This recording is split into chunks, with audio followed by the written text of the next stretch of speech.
Ruang foto tumbal pabrik. Waduh, ada apa nih?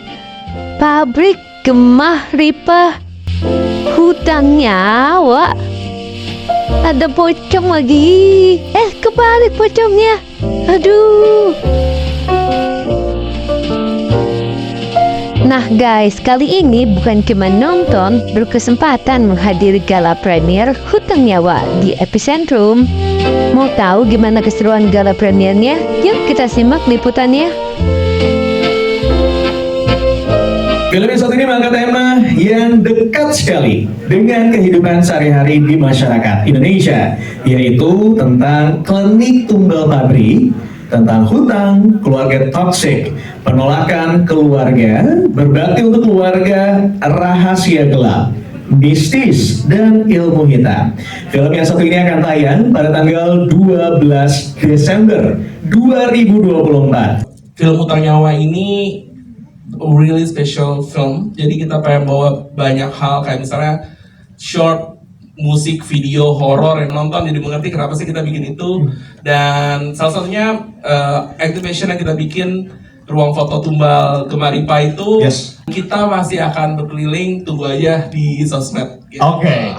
Experience yang baru, kira-kira mikirin gue bisa kasih kengerian apa ya kali ini ke penonton ya gitu. Jadi itu pasti challenge buat saya ketika setiap kali membuat project yang baru gitu. Jadi selalu mikir experience apa penonton harus diapain, karena kalau penonton dikasih treatment yang sama, oh jam sekarang begitu lagi, kaget lagi, begini lagi. Jadi aku challenge apa ya yang kira-kira belum ditampilin gitu. Wah, gue harus kasih sesuatu yang baru, yang fresh, yang menyeramkan, yang disturbing gitu apa ya? Bagian dari keluarganya Herwina yang ikut memberatkan pundaknya Herwina untuk dia mencapai tujuannya. Main judi. Apalagi cuma sekarang kan gampang main judi di rumah bisa. Oh iya, Judo. Iya. Susah nggak sih memerankan karakter menjadi seorang Rian? Terus terang susah. Ambience itu sangat mempengaruhi bagaimana kita gitu sebagai pemain bisa masuk ke dalam tokoh itu, dan aku selalu terbantu dengan set sih.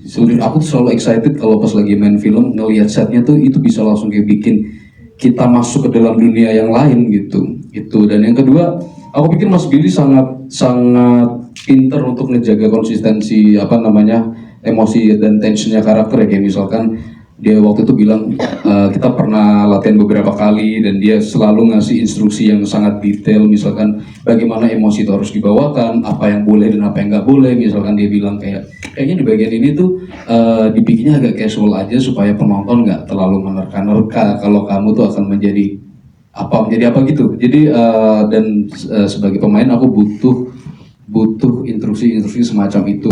Oke, jadi sebenarnya waktu Mas Billy bilang dia senang memberi semua pemainnya semacam PR, itu betul sekali. Karena semuanya dikasih PR, semuanya. Aku belum tahu. Jadi pas mulai ini kirain beberapa orang doang yang dikasih PR. Ternyata semuanya dikasih PR sama Mas Billy. Dan kebetulan Mas Billy ngasih aku PR yang sebenarnya mengejutkan. Dalam artian nggak saya duga-duga, tiba-tiba menurut gua gagap main. Oke. Gagap. Di bayangan kita kan ada komedian senior yang sering ada di TV nasional gagap kayak gitu. Sedangkan ini judul horor. Ini beneran gua gagap, kebayang gak sih? Gagap kayak apa? Gitu kan. Weird, agak aneh kan? Iya bener. Iya, agak aneh. Jadi akhirnya ada penjelasan lain bahwa gagapnya itu semacam traumatik lah. Teman-teman udah nonton kan? Iya. Udah. Pas meraih gagapnya juga cukup tantangan. Oke. So tapi fun kok. I had a lot of fun lah kasarnya. I can see that. Kayaknya dirimu bermain sangat plong sekali di film yang satu ini ya. Sangat sih. Atau jangan-jangan dirimu memang kenal dekat sama tumbal pabrik? Karena kalau satu ini ngomong gitu, nggak, bentar dulu. Lu jangan ngejudge gua ya. Nanti gua dimusuhin sama Mas Mike ya. Nggak, maksudnya gini. Film yang satu ini kan ngomongin tentang tumbal pabrik. Apa-apa. Ini wartawan yang diam aja bakal jadi tumbal kan? Seberapa tahu dirimu tentang tumbal pabrik, Mas Mike? Kita masyarakat Indonesia kan nggak jauh dari kata-kata tumbal, bukan karena itu bagian dari budaya kita sekarang, tapi lebih tepatnya tuh kayak folklore atau cerita-cerita yang kita dengarkan, terutama pabrik, nggak usah pabrik deh, jalanannya pun pasti ada ketumbal atau kadang-kadang kalau kita dengar berita langsung dijalik ada orang meninggal di jalan yang baru, kita pasti bilangnya secara nggak sengaja gua nggak ngerti, tiba-tiba ngomong wah tumbal kali itu kan gitu. Sudah sering banget ngomong kayak gitu. Berarti kan ini nggak jauh dari budaya orang Indonesia juga.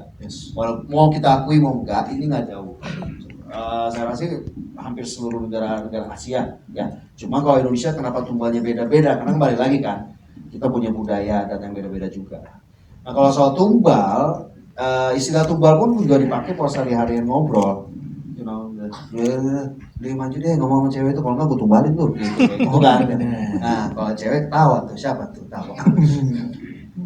Oh my god, you guys makan ya habis ini ya. Masih bawa tegang, Mike. Mas Oh, iya, Mike. oh, iya. Soalnya tadi lu Sebenarnya pressure, tapi aku senang karena aku bisa eksplor hal baru, karena aku belum pernah nyoba kayak gitu sebelumnya.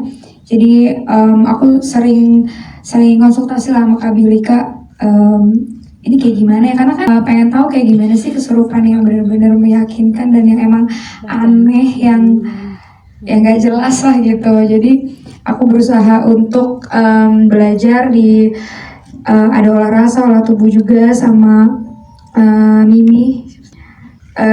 Lumayan pressure ya.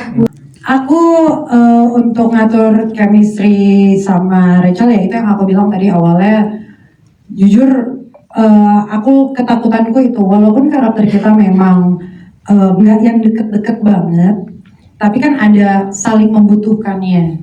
Terus juga gimana ya nanti aku tuh sempat kayak kepikiran, aduh gimana nih gue diskusinya gimana nih gitu.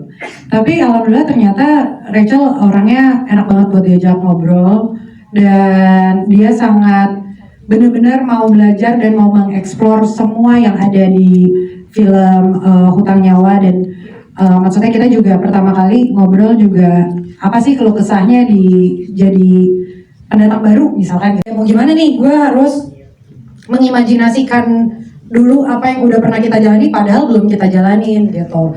Dan ya happy-nya karena cast-castnya juga saling membantu gitu di situ, kru-krunya juga.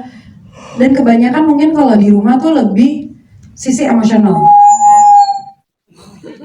Udah marah ya. enggak aman.